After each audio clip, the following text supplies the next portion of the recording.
अरे काय रे विजय, मी जे काल संतोषच्या तोंडून ऐकलं ते खरं आहे?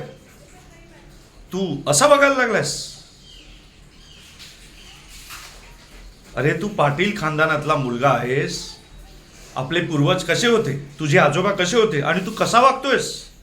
अरे सुमित्रा, ह्याला काहीतरी समजव, नाहीतर व्हायचा तुझ्या भावासारखा गुंड, मवाली, नालायक. विजय, असा वागू नकोस. तुला आम्ही एवढं शिकवलं, का शिकवलंय? हा, ही आपली 50 एकर जमीन कोणाची आहे? उद्या तुला सांभाळायचे आहे ते सर्व काही, आणि तू असं मवाल्या मुलांबरोबर फिरशील, वागशील तर कसं होईल तुझं? अरे मी आज आहे, उद्या नाही आहे, समज.